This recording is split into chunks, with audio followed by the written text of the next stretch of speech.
Assalamualaikum warahmatullahi wabarakatuh. Sahabat ULC, pada kesempatan kali ini kita akan masuk ke jenis yang keenam dari pembahagian isim-isim yang dibaca nasab, yaitu bab tentang tamyiz, atau yang bisa juga kita sebut dengan keterangan penjelas jenis, ya. Oke. Salah satu tantangan dalam menjelaskan tamyiz ini adalah karena dia tidak mempunyai padanan yang setara dengan istilah dalam bahasa Indonesia. Nah, sehingga kita agak kesulitan dalam menggambarkan kondisi atau bentuk tamyiz ini. Nah, tapi secara mudah tamyiz bisa dibahasakan sebagai kata yang berfungsi sebagai penjelas dari jenis sesuatu yang kita sebutkan sebelumnya. Nah, misalnya saya membeli 3 kilo. Nah, misalnya kita berbicara hanya seperti ini, itu akan menyebabkan seseorang ragu, ya, dan akan bertanya, 3 kilo apa yang Anda beli? Nah, ketika saya jelaskan, saya membeli 3 kilo mangga misalnya. Nah, mangga di sini itu dia berposisi sebagai tamyiz, ya, yang menjelaskan jenis dari kalimat 3 kilo. Nah, itulah gambaran sederhana dari i'rab tamyiz ini. Nah, seperti apa rinciannya menurut musannif? Nah, langsung saja kita baca. Bismillahirrahmanirrahim. Qala al-musannifu rahimahullahu wa nafa'ana bihi wa bi'ulumihi fid daraini amin. Babut tamyizi. Ini adalah bab yang menjelaskan tentang tamyiz. At-tamyizu huwal ismul mansubul mufassiru liman bahama minadz-zawati. Adapun tamyiz adalah isim yang mansub atau yang dinasabkan yang menjelaskan bagi sesuatu yang dikeragui dari zat, ya, dari zat.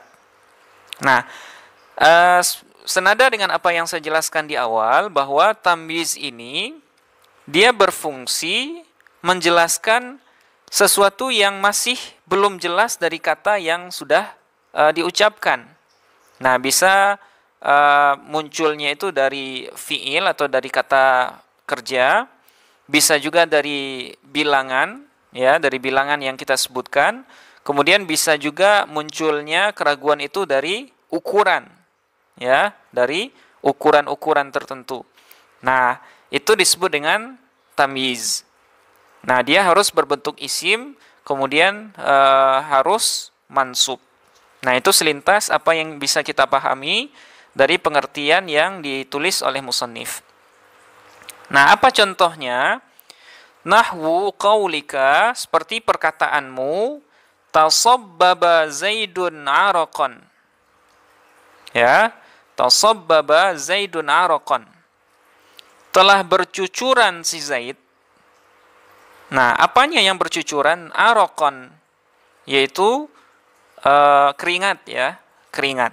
Nah, kalimat ini kalau seandainya kita cukupkan dengan tasabbaba Zaidun, nah, pasti belum akan bisa dipahami, ya. Zaid telah bercucuran. Nah, apa yang bercucuran? Nah, di sini muncul tamyiz untuk menjelaskan nisbah dari tasabbaba. Nah, jadi araqan kalau kita analisis, posisinya di sini sebagai tamyiz, hukumnya nasab, tanda nasabnya fathah karena dia isim mufrad. Nah, ini tamyiz yang muncul dari nisbah fiil, ya, atau dari kata kerja tasabbaba. Kemudian wa tafaqqa'a Bakrun Syahman. Tafaqqa'a Bakrun Syahman. Telah hancur bakar Syahman, lemak.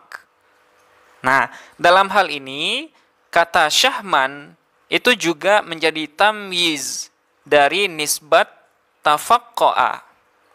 Karena kalau seandainya kalimat ini hanya berbunyi tafaqqa'a bakrun, ya, bakar telah hancur. Nah, yang akan dipahami seseorang adalah bakar telah binasa. Nah, padahal kalimat tafaqqa'a bakrun ini masih dikeragui ya.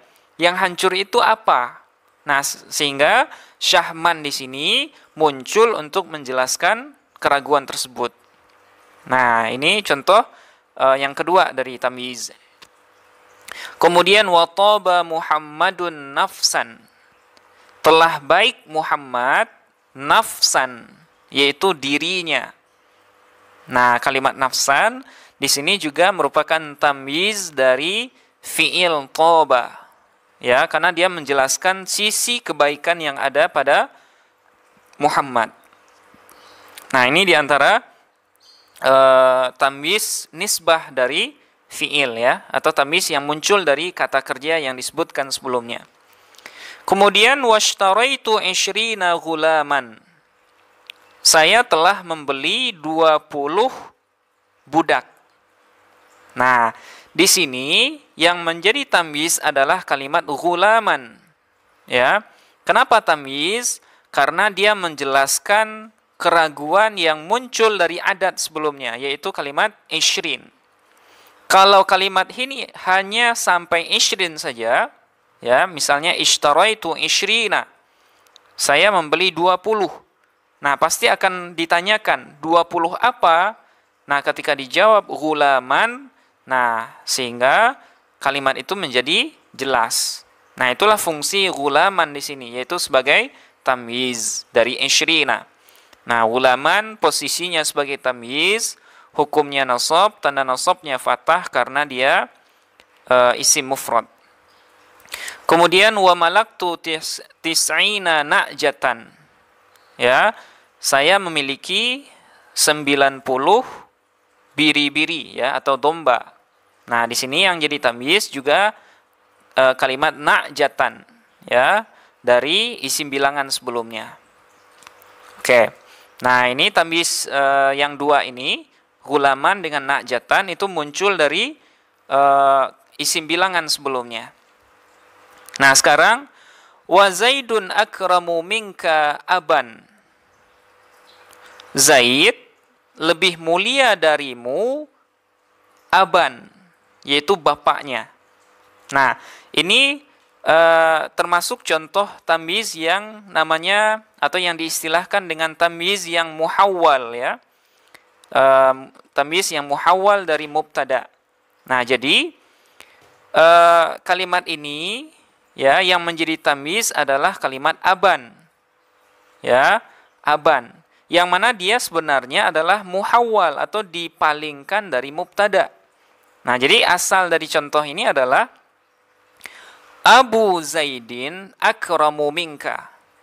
Bapak si Zaid itu lebih mulia darimu. Nah, ketika dibalik ya, atau ketika susunannya diubah, maka dia aban di sini seolah-olah ya dia menjelaskan sesuatu yang belum jelas di kalimat sebelumnya. Si Zaid lebih mulia darimu.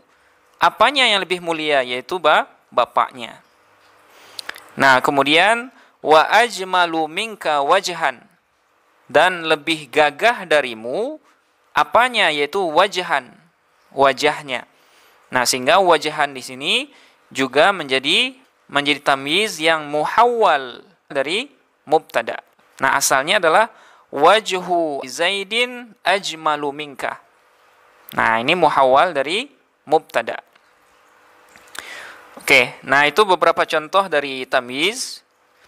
Nah, sekarang kita masuk kepada syarat umum yang disebutkan oleh musannif. Wala yakunu illa nakiratan. Dan tidak adalah tamyiz itu kecuali dalam bentuk isim nakirah. Nah, sehingga dalam hal ini tamyiz itu mirip dengan hal ya, yaitu sama-sama berbentuk isim nakirah, yaitu isim yang bermakna umum. Nah, seperti yang contoh yang sudah kita sebutkan, semuanya berbentuk nakirah ya. Araqan nakirah, kemudian syahman, nafsan, ghulaman, na'jatan, aban, wajhan. Nah, semuanya berbentuk nakirah. Kemudian yang terakhir, wala yakunu illa ba'da tamamil kalami. Dan tidak adalah tamyiz itu kecuali terletak sesudah sempurna kalam. Atau dia terletak sesudah umdah ya. Nah, syarat yang kedua ini juga sama dengan syarat yang berlaku pada hal. Nah, dia harus terletak sesudah sempurna kalam. Nah, inilah diantara syarat umum dari tamyiz. Mudah-mudahan bisa dipahami. Demikian saja. Assalamualaikum warahmatullahi wabarakatuh.